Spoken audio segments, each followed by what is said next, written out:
Alright, welcome to the miracle work today, the chapters, and we continue. I'm really happy that you're here. It's so great to continue in this deep study and deep possibilities of having, receiving such an incredible different perception, vision, and maybe even knowledge.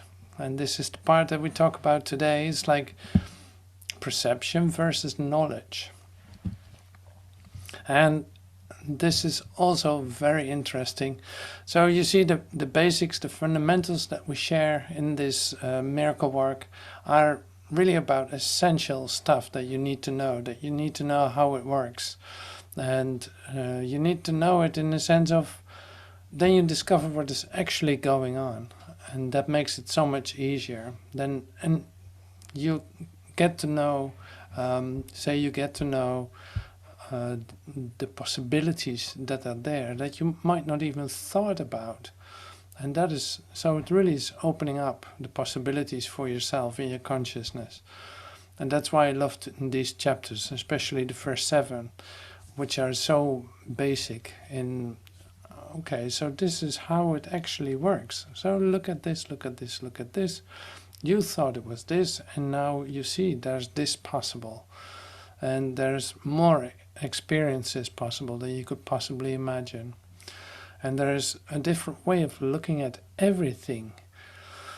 And yeah, so today we actually come to the point where you can see, okay, you can ask yourself questions, so, and you can wonder why. But there's a certain point, you could say that's an ending of that, an end point of it, like that answers every question. And this is the realm of knowledge where what can be revealed to you. It's like the knowledge then would be the place where you actually know, instead of having to ask questions, you know. And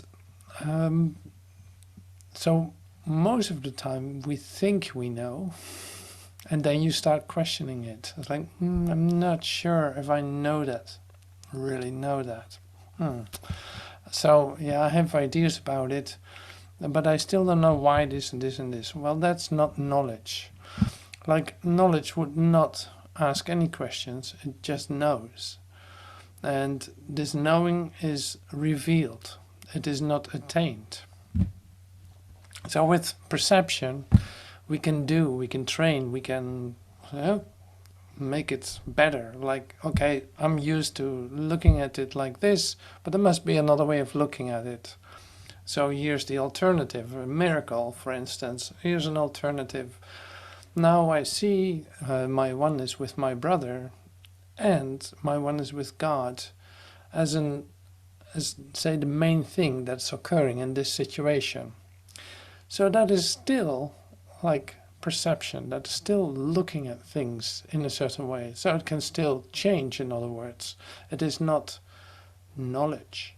So knowledge would see, be, not question, not doubt. It just simply is. And that makes like a huge difference. Yeah, it is something else. So today the title of it is like perception versus knowledge.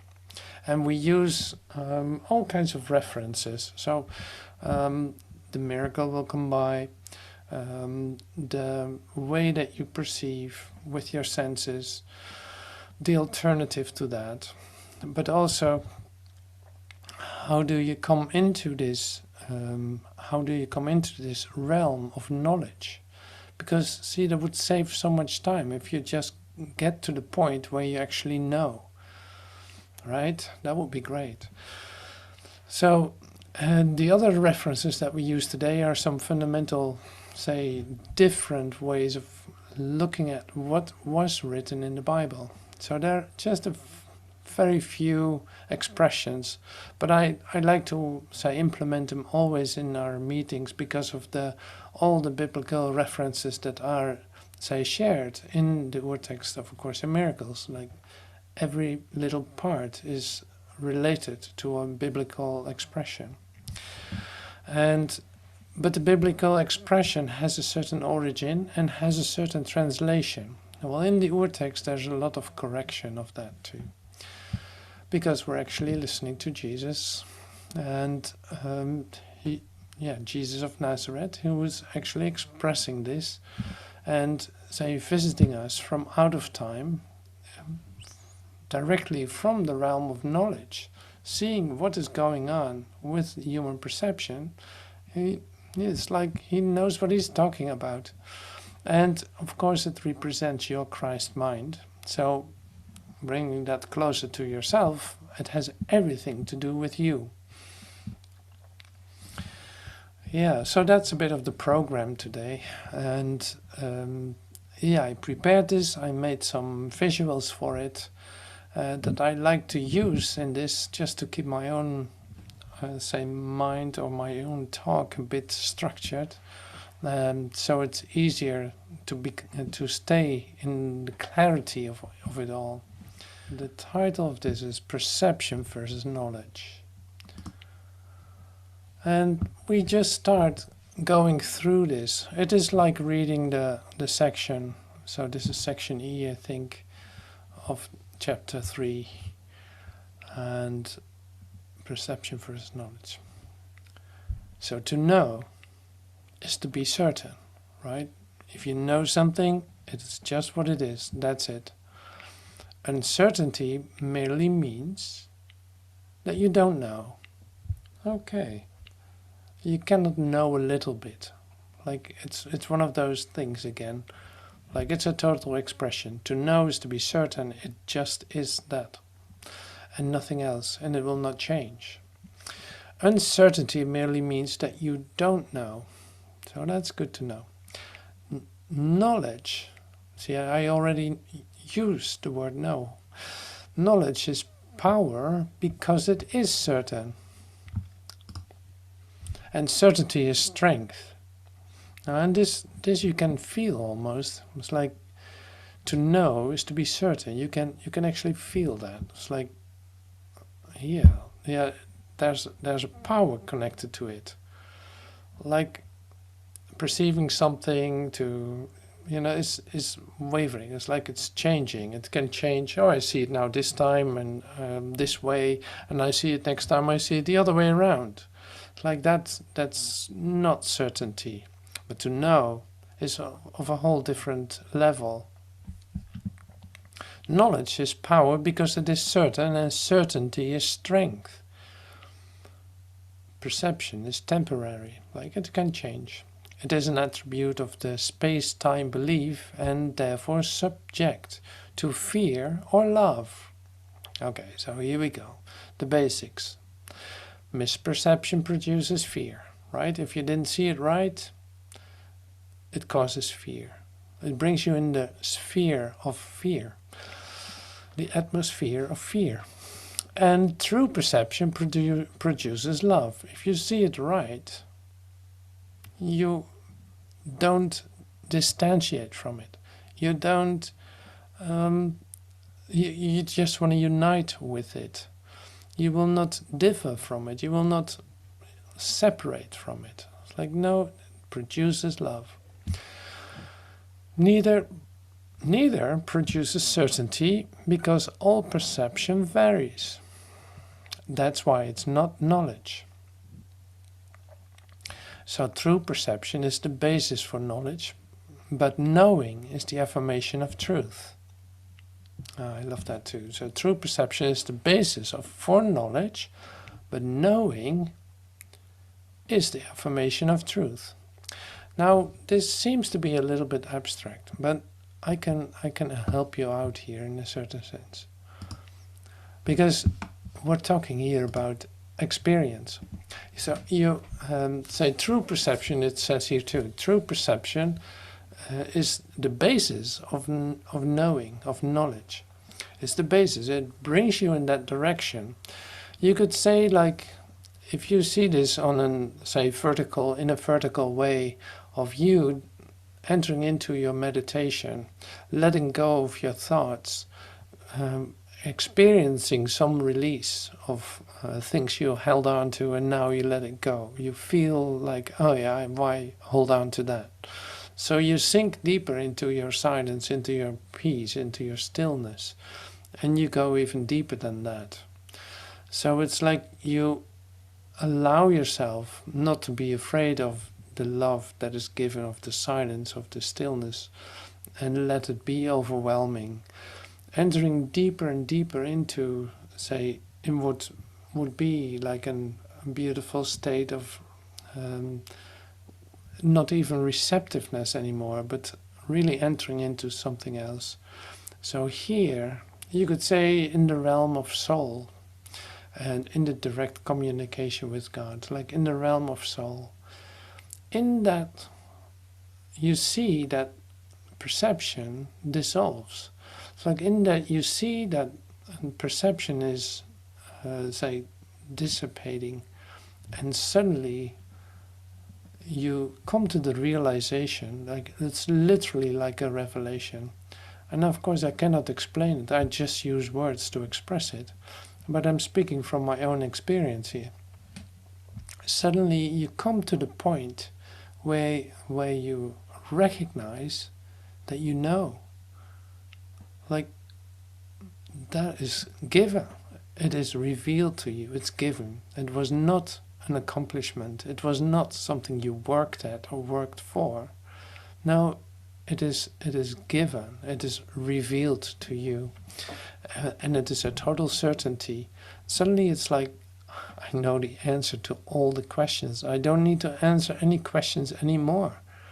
It's like, here it is. This is my certainty.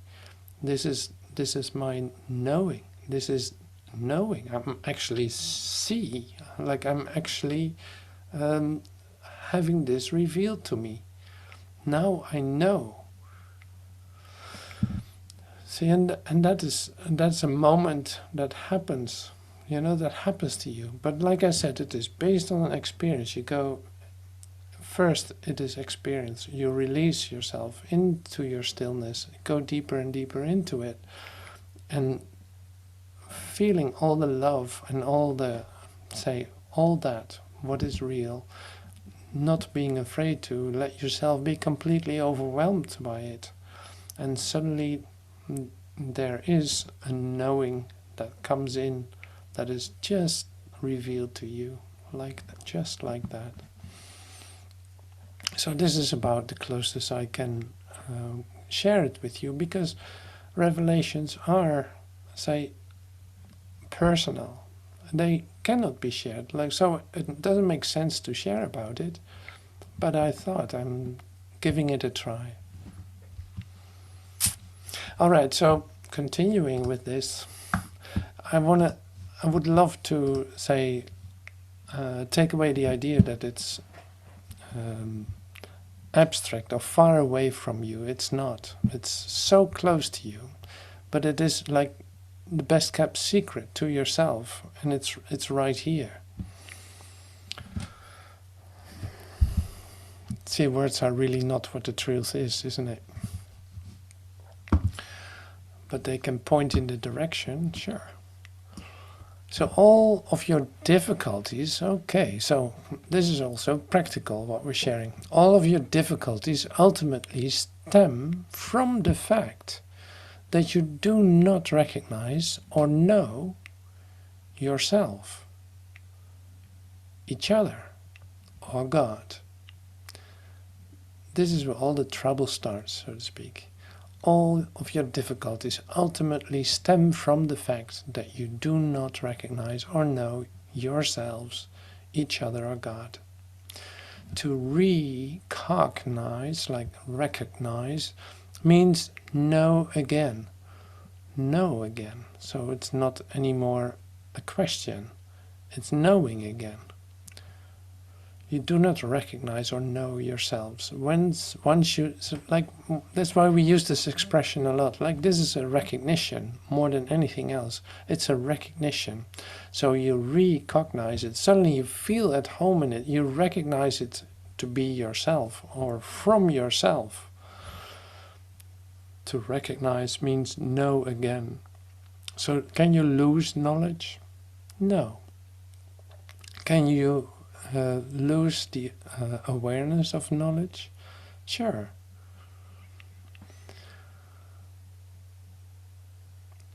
Recognize means know again. This means that you knew before. You can see in many ways because perception involves different interpretations. And this means it is not whole, right? So it's aspects, all aspects of what you see, interpretations. Well, that's always funny with the idea of give this. It's a very famous anecdote with the 8 blind guys. The 8 blind guys are coming into a room where there's an elephant. And now these 8 blind men are going to describe, like they all stand around the elephant, and they're all going to give a description of what an elephant is. So here's one, say, hugging one of the legs of the elephant and says, an elephant is like a tree. So one is at this little trunk, say, touching the trunk of the elephant. And he says, well, an elephant is more like a snake. And another one is touching the ear of the elephant and says like, well, now the elephant is more like a leaf on a tree. And so on and on, you can imagine. It's like whatever part of the elephant you're touching, it's still the same animal. But depending on where you touch it, it becomes a totally different thing. So this is perception, you know, it can change. So you change position and I'm getting excited here because I really love this example. I always like to be practical in my expressions, so I'm happy with this little story. So when you change position around the elephant, you would have a totally different view of what an elephant is. Now this is very basic and it's nothing new. Probably you've heard this 1,000 times, but still it is making clear that perception changes depending on where you look at it from and how you look at it or feel it. So there's no discussion to make about it. It would all add up to an image of a thing that it isn't. So that's interesting too. So now true perception is something else. We see I still have true perception. We spend a lot of time taking a good look at true perception in the 12 steps, you know, to Christ vision. So this true perception idea we use today too, but really to make a difference with what knowledge actually is, say the next step of true perception. You know, that's really interesting. Okay, so to recognize means to know again. This means that you knew before. You can see in many ways because perception involves different interpretations, and this means it is not whole. A miracle is a way of perceiving and not a way of knowing. So it is the right answer to a question, but you do not ask questions at all when you know. Why would you? Why would you ask a question when you know? Oops. Questioning delusions is the first step in undoing them. So now we go back a little bit into the questioning. Questioning it. Delusions is the first step in undoing them. Is this really true? Is this really true? Like, am I really this figure walking around on planet Earth, thinking that I live on a timeline of maybe a time span of maybe 80 years or a little bit longer, but a little bit shorter? is that really what life is? See, questioning delusions is the first step in undoing them. The miracle, the right answer, corrects them. Since perceptions change, their dependence on time is obvious. Like, the miracle then has always to do with time, because that's where it functions in. So it's also a temporary device. It's not like something that we will use forever. No, the need for miracles is over as soon as you're out of time. So as soon as perception is over, or when you experience yourself in a state of knowing.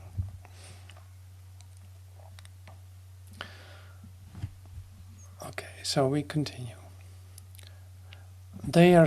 Miracles are subject to transitory states, and this implies variability by definition. Yeah? How you perceive at any given time determines what you do. And action must occur in time. Like, how you perceive at any given time determines what you do. This is also very clear. So it's like, yes, of course, how you perceive determines what you do. Suddenly everyone is wearing a mask on his head because there came an idea that there was a threat and that you could prevent yourself from becoming sick by wearing one of those masks. And everyone does so, or not. See, this is what, like, how you perceive at any given time determines what you do. So this is not just with masks, but this is with everything. Like, however you think about it, however you think about yourself determines what you do. And actions must occur in time. So this is all common knowledge, you could say. But here's the common knowledge. This is still something else. Knowledge is timeless because certainty is not questionable. Knowledge is timeless because its certainty is not questionable. You know when you have ceased to ask questions. The questioning mind perceives itself in time and therefore looks for future answers. The unquestioning mind is closed, merely it believes the future and the present will be the same. This establishes an unchanged state, or stasis.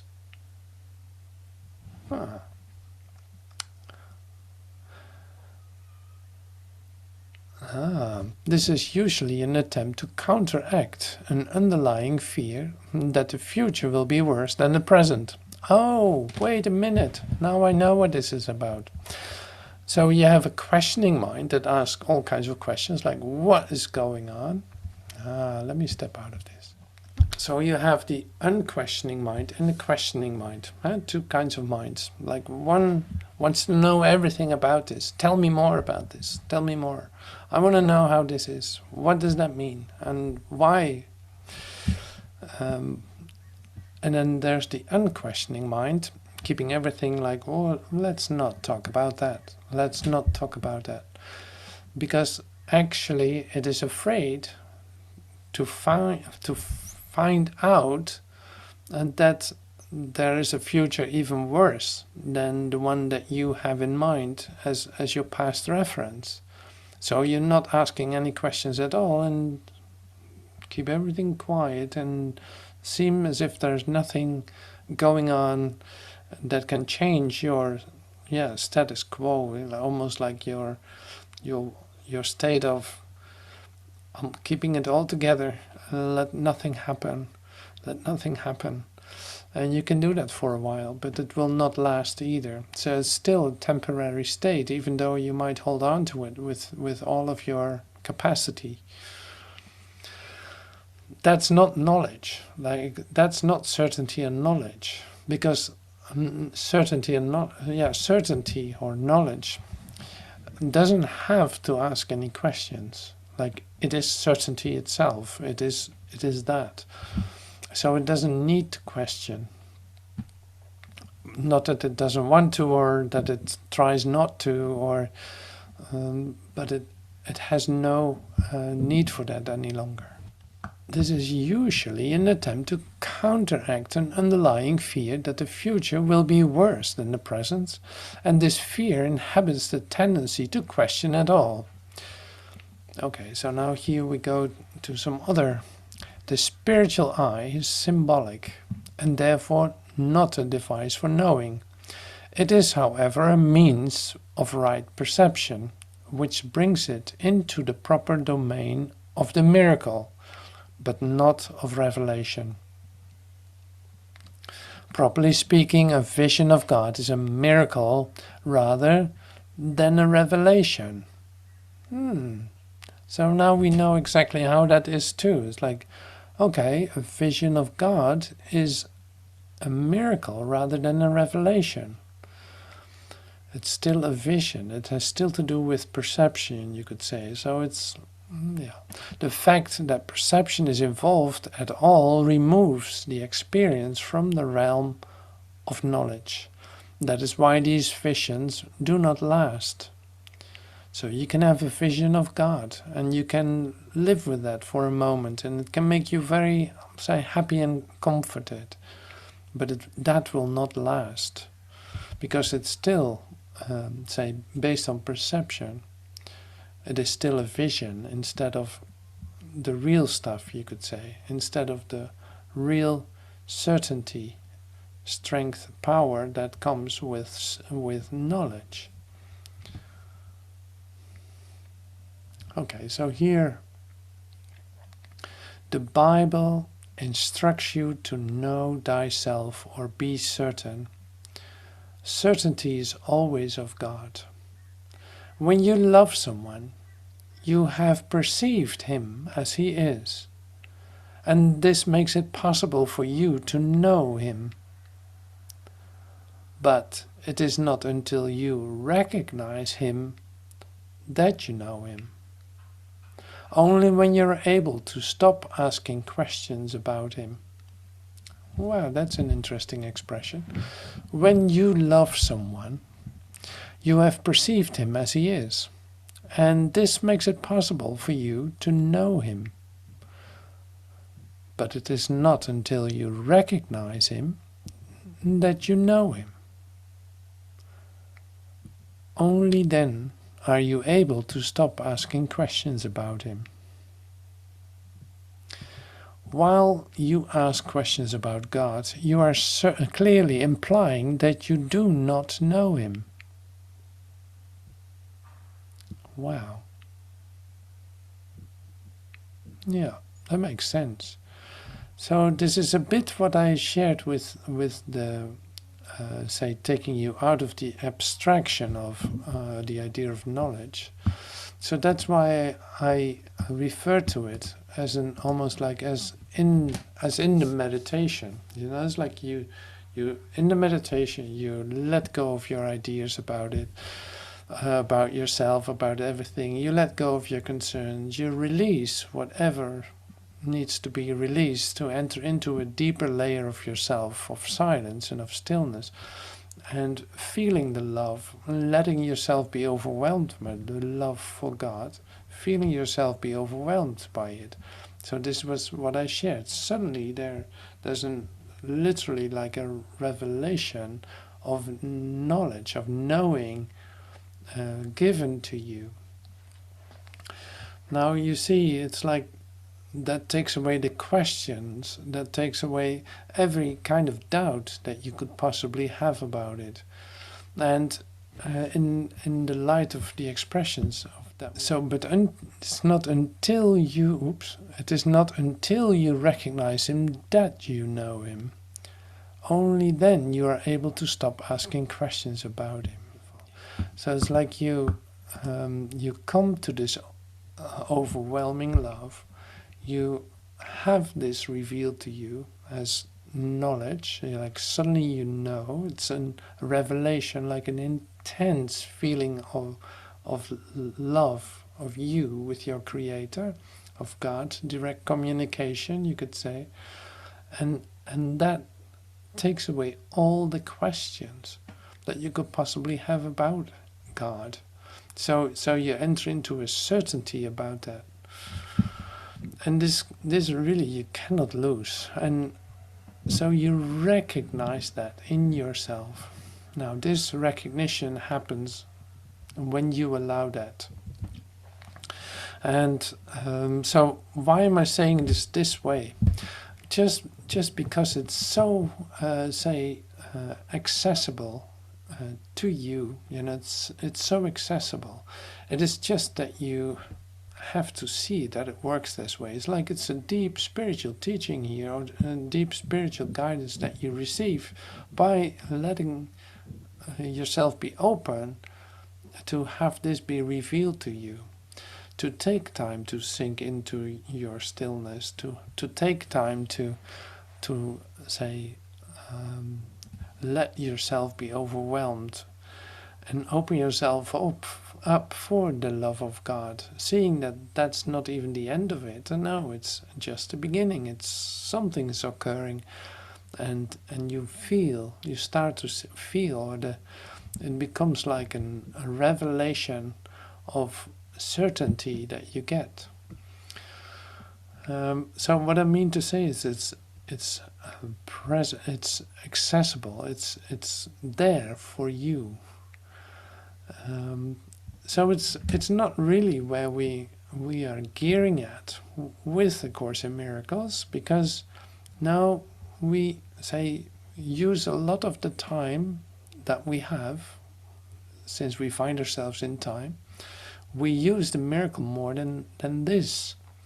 But at the same time, this can happen. You know, it can happen that you just slide deeply into your overwhelming love and come to direct communication. So then you take that with you, and in fact, offering miracles to everyone, like what is happening right now. You know, this is being offered to you. You recognize this. I know that you do. You know that this is in you. So that's a knowing that is so deep in you that you have to recognize it, or have that be revealed to you, in order for you to have the the confirmation that it's really there, even though you recognize it. I hope that makes sense to you.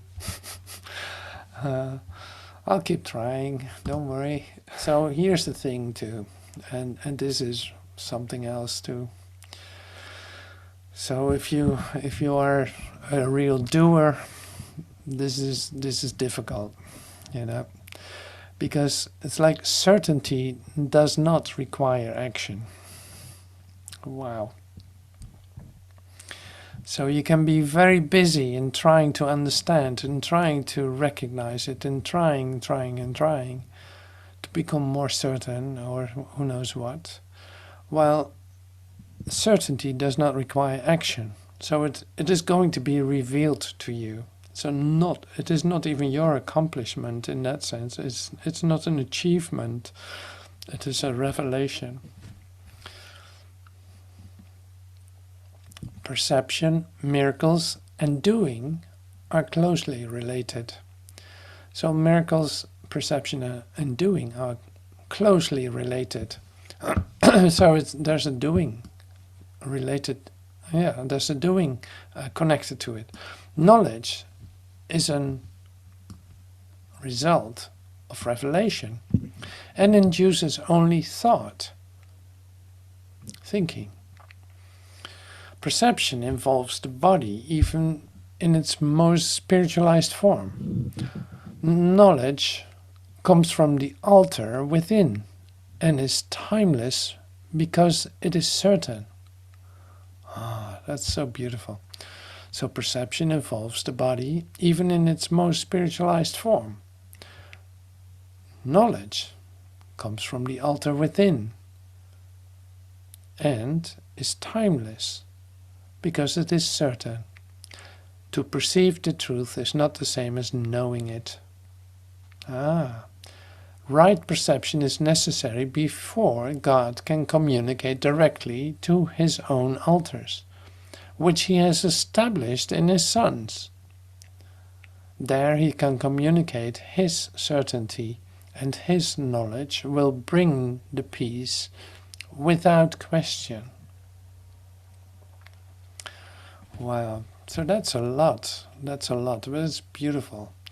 So perception, miracles and doing are closely related. It's like you still deal with the situation, you question the reality of what you see, you ask for the alternative, so it's all doing, you ask for the alternative, and whambo, there's the miracle, say, recognize, shifting you into invisibility for just a moment to experience who is the dreamer of the dream? I am the dreamer of the dream.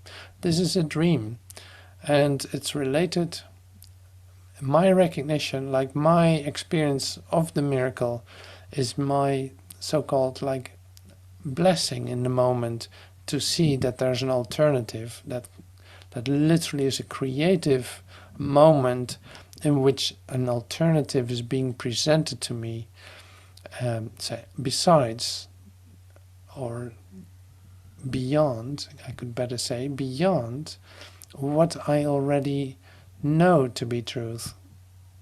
Know to be true in the perception as I'm familiar with it, as my human perception. You know, so the miracle takes you beyond your human perception and human laws and human habits.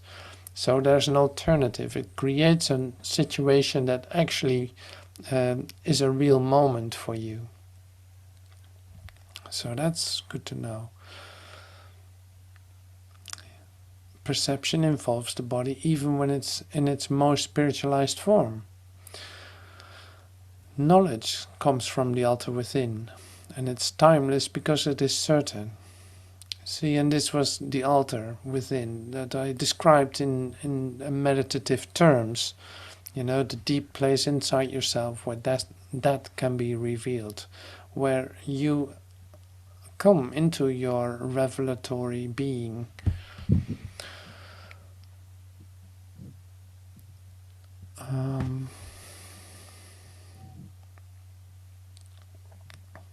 So right perception is necessary before God can communicate directly to his own altars, which he has established in his sons.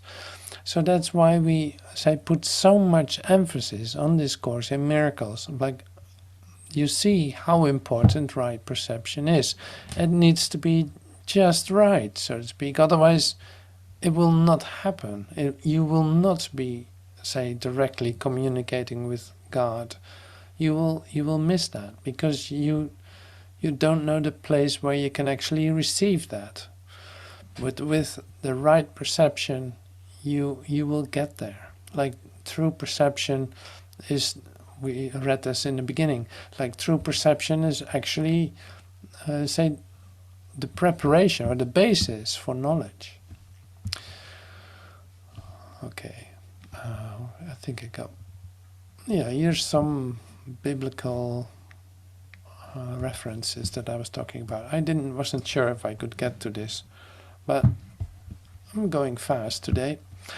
Knowledge preceded both perception and time, and will also ultimately replace or correct for them. So knowledge was always there, it never changed, it was always there. So it preceded both perception and time. So perception and time were invented afterwards. Knowledge was always there. Now there are some biblical references to the idea of knowledge that was always there. This is the real meaning of the biblical account of God as as Alpha and Omega, the beginning and the end. That's what it means. It's like something that is the beginning and the end. It is all. It is always there. It doesn't waver.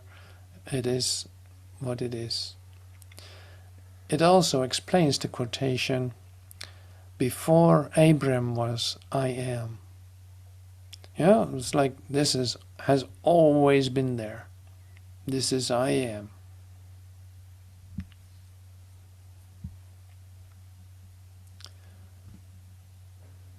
fear God and keep his commandments, that's one of the things that was written in the Bible, but it was a scribal error. And I put it here just so that you know, because it has to do with knowledge too. So it was never meant to be fear God and keep his commandments. No, it should read, know God and accept his certainty. Know God and accept his certainty. That sounds so different than fear God and keep his commandments, as if he's a dictator. I know God and accept his certainty is happening from within. Like that's completely in you happening, in your, say, located in your true altar within. God knows his children with perfect certainty. He created them by knowing them. That's so beautiful. God knows his children with perfect certainty. He created them by knowing them. So it has nothing to do. See, it has a lot of implications. So, of course, the last expression that I had, that God created you by knowing you, like that takes care of every idea of differences, of, all of this. Like, that makes a lot of sense. Like, it takes away all the differences that you can possibly come up with, or any kind of restriction that God could impose on you. Like, it is not taking place there at all. So this is happening in the sphere of knowledge. His certainty, his knowledge created you like himself. By knowing you, he created you. See, you can feel that. You can feel that. It's like that gives you an idea in the direction of something that's so stable and so like non-discussable. So such certainty, and that's the basis of you. So now with our Course in Miracles and with our perception, we work our way, in fact, to say, come to the end of the altering states of perception, where things can waver and shift, and So another way of saying this is like you opening yourself up for the alternative. Say, takes care, literally takes care of the delusional state that you're in, that you find yourself in. But you recognize it, you question it, the illusionary state. You question it, and an alternative is being presented to you. Well, this alternative is much more interesting than the past that is over, that you know so well, and knowing in sense of recognize. No, not recognize. See, the wording is so. The habits and the old idea, the human frame of reference that you keep perpetuating if you don't allow something else to occur. So then that stays the same. So this is then the way to knowledge, is to come to true perception. So you see that we have to practice this well and do this well in order for everything that isn't to be undone. And it's not that every little single thing needs to be undone. And now it's more like your focus becomes truth, and you become quiet. You say, allow more and more your world to go. In fact, you allow more and more to let go of this world that you made with your ideas, and that opens up new possibilities for you that are actually already available anyway.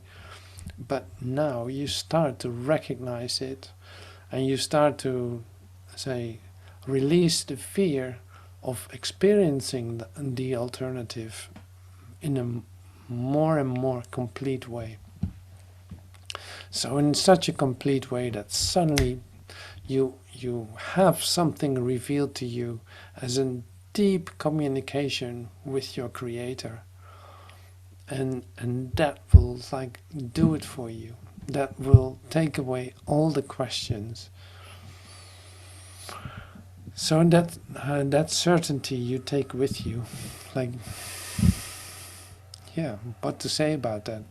So it's not the question. So if you can't question it, it's just there.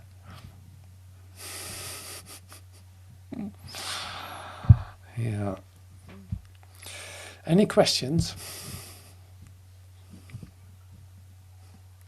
No, I thought so. That's wonderful. So thank you so much for being in the miracle work today. It's great to take a look at these different fundamental aspects of perception, of knowledge, of how does this actually work, kind of thing. So I'd love to do that with you, and I'm very happy that you were present. I hope to see you soon. Thank you so much.